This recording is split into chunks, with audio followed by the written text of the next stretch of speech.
ceritanya itu lebih menonjolkan sisi kakek, dan justru itu yang bikin menarik.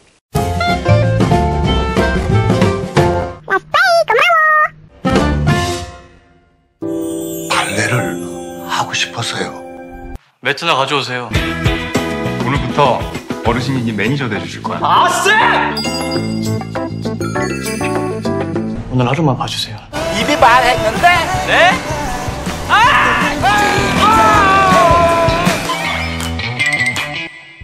Navilera bercerita tentang dua orang laki-laki dengan rentang usia yang cukup jauh tapi mempunyai impian yang sama, yaitu menjadi penari balet.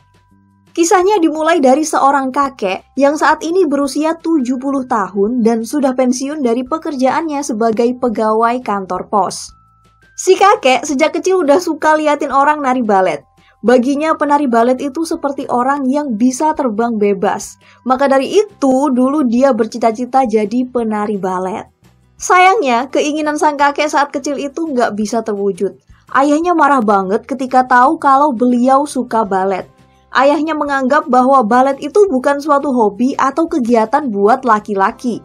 Ayahnya nggak suka lihat cowok pakai pakaian ketat terus nari-nari seperti itu. Karena terhalang restu ayahnya, akhirnya sang kakek hidup biasa-biasa aja cuma sekedar ngikutin alur. Ketika dewasa, sang kakek juga punya kehidupan yang bisa dibilang sulit.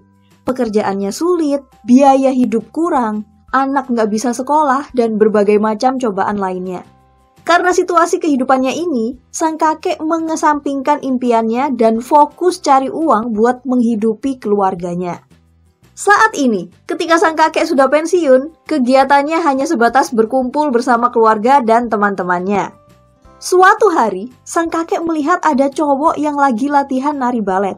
Sejak saat itu, sang kakek auto flashback tentang impiannya dulu. Selanjutnya, pemikiran tentang balet gak cuma datang sekali dua kali, beliau bahkan suka ngintip si cowok tadi saat latihan. Akhirnya, sang kakek membuat keputusan yang mengejutkan. Di usianya yang sudah 70 tahun itu, beliau memberanikan diri buat daftar kursus agar bisa belajar balet. Keputusan ini beliau ambil diam-diam tanpa sepengetahuan istri ataupun anak-anaknya. Impiannya cuma satu. Di sisa umurnya saat ini, beliau pengen bisa tampil menari balet di panggung.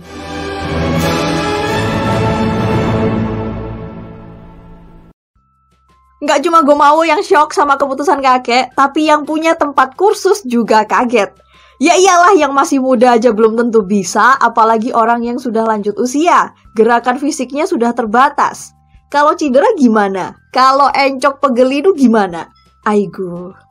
Karena mempertimbangkan banyak hal, pemilik tempat kursus itu nggak bisa menyanggupi keinginan sang kakek, alias beliau nggak diterima kursus di tempat itu.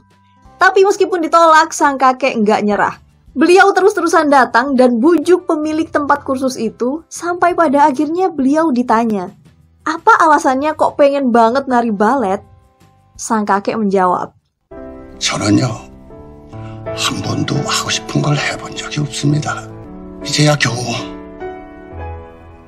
하고 싶은 걸 해보려고 하는 겁니다. 저도 잘 알아요. 제가 늙고 힘없는 노인이라는 거. 그래도 하고 싶어요. 저도 좋으니까 시작이라도 해보고 싶어요.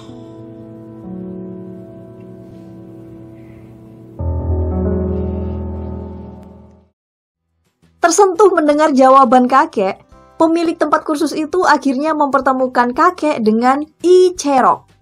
I Cherok adalah pria berusia 23 tahun yang menjadi murid di tempat kursus itu. Dia juga merupakan cowok yang suka dilihatin kakek ketika latihan. Dari luar, Cherok kelihatan cuek dan gak sopan. Tapi sebenarnya hatinya rapuh karena broken home. Dia tinggal sendirian dan bertahan hidup dengan kerja freelance. Ibunya sudah meninggal dan ayahnya masuk penjara. Dulu, ayahnya adalah pelatih sepak bola di timnya.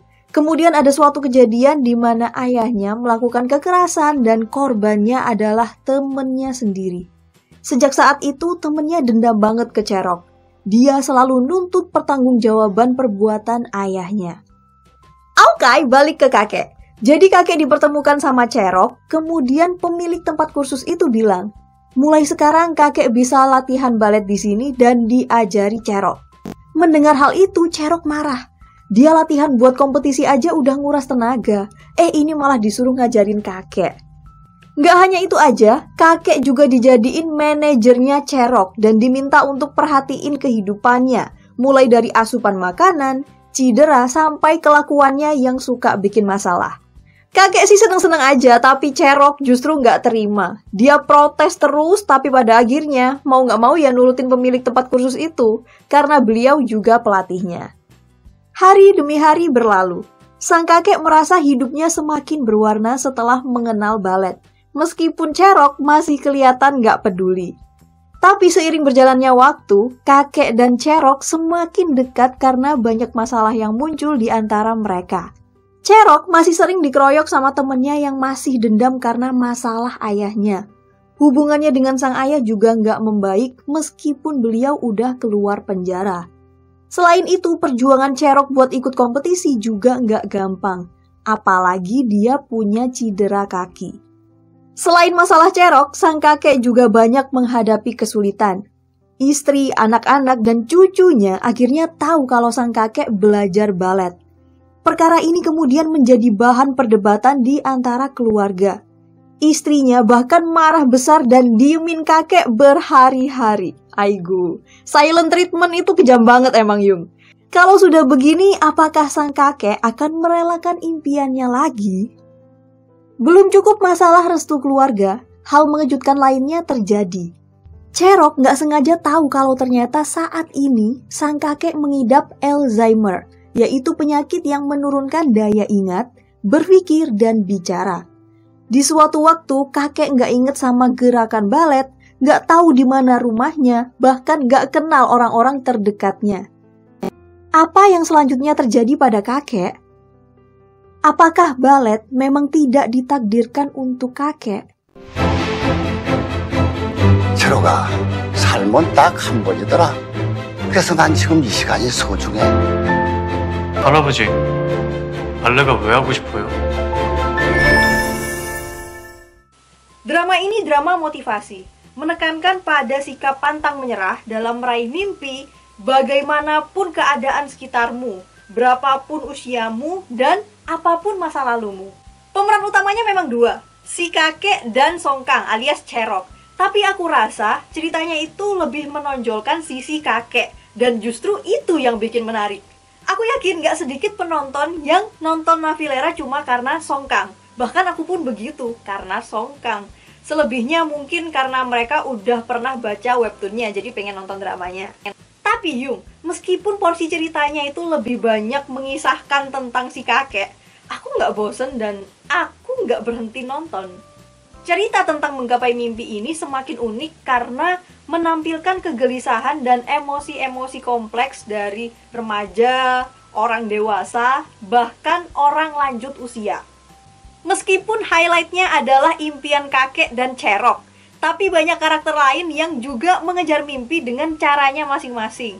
Mulai dari teman-temannya Cerok, anak-anak, bahkan cucunya kakek. Masih soal cerita, Navilera juga menampilkan love-hate relationship yang sering terjadi di kehidupan nyata. Baik relationship antara anak dan orang tua, kemudian guru dan murid, antar teman kerja, atasan dan bawahan. Aku saranin teman-teman nonton sampai habis deh. 12 episode ini pas banget, nggak kebanyakan, jadi konfliknya itu nggak bercabang kemana-mana. Kisahnya juga mengesankan, nggak boring, dan membuat kita introspeksi dengan impian kita masing-masing. Dari segi pemain, di Navilera banyak aktor aktris senior. Jadi teman-teman bisa ngelihat bagaimana kombinasi akting orang-orang berpengalaman. Untuk aktingnya Park In-won sendiri nggak usah diraguin lagi. Beliau bisa menampilkan sosok kakek yang sabar, menghargai sudut pandang orang lain, dan beliau bisa tegas di saat-saat tertentu. Pokoknya sosok orang tua yang bijak ada pada karakter ini. Songkang, pembawaannya masih sama ketika aku ngelihat dia di Love Alarm. I think karakternya nggak beda jauh, hanya saja di sini dia seorang ballerino. Jadi setidaknya ada sesuatu yang baru dengan dia menari balet di sini. Selanjutnya, sinematografi drama ini benar-benar menunjukkan bahwa Navillera adalah drama untuk healing. Color gradingnya soft, gabungan potongan-potongan gambarnya juga pas dan bisa dinikmati penonton. Selain itu, karena kisah utamanya tentang balet, jadi teman-teman bakalan banyak dengerin instrumental piano dan musik orkestra sebagai background.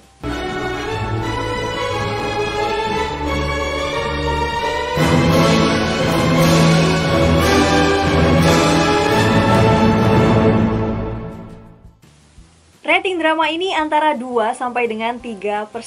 Rating tertinggi ada di episode terakhir dengan 3,679%. Rating ini lebih rendah dari penayangan drama sebelumnya, yaitu Luca the Beginning dengan rating antara 5 sampai 6%. Oke, kurang lebih itu review drama Navillera. Terima kasih udah nonton videonya sampai akhir dan kita ketemu lagi di video selanjutnya.